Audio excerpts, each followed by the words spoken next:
Veteranong aktor na si Ronaldo Valdez, pumanaw na.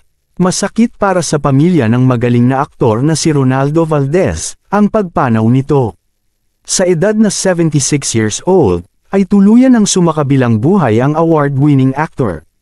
Hindi maintindihan ng kanyang anak na si Jano Gibbs at asawa nito ang sakit na kanilang nararamdaman ngayon. Isa sa pinakahuling project ni Ronaldo Valdez ay ang Too Good to Be True kasama ang sikat na love team na Kathniel. Marami ding mga artista sa industriya ang hindi matanggap ang pagpanaw ng aktor. Sa ngayon, hindi pa ibinabahagi ng pamilya ang totoong dahilan ng pagkamatay, ngunit nagpapasalamat sila sa mga suporta na natanggap. Isa si Catherine Bernardo sa hindi napigilan ng iyak dahil naging ka-close niya ito sa kanilang huling teleserye na pinagsamahan. Todo suporta pa si Ronaldo Valdez sa last project ni Catherine Bernardo at parang tunay na maglolo ang kanilang turingan. Ganoon din naman si Daniel Padilla, na walang ibang nasabi kundi sana ay maging mabuti ang kanilang lolo sir sa langit.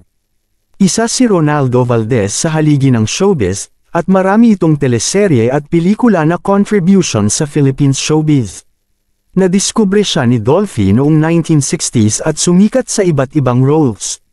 Nag-uwi din ito ng karangalan sa Pilipinas nang manalo bilang Best Actor sa iba't ibang international award-giving body. Nakikiramay ang netizens sa nasabing balita, at hiling nila na respetuhin ang pagkamatay ng magaling na aktor. Sa ngayon, ibabahagi ng pamilya sa detalye ng kanyang lamay, at papahalagahan nila ang kanilang tatay. Nalungkot naman ang mga madlang people sa nasagap na pangyayari, at nagpapasalamat sila sa mga nagawa nitong pelikula. Marami din kasi ang naging aktor dahil na rin sa inspired sila sa isang Ronaldo Valdez. Kami po ay nakikiramay sa pamilya at kamag-anak ni Ronaldo Valdez. Alam naman ang sakit na inyong nararamdaman at sana ay magpakatatag kayo sa masakit na yugto ng buhay na ito.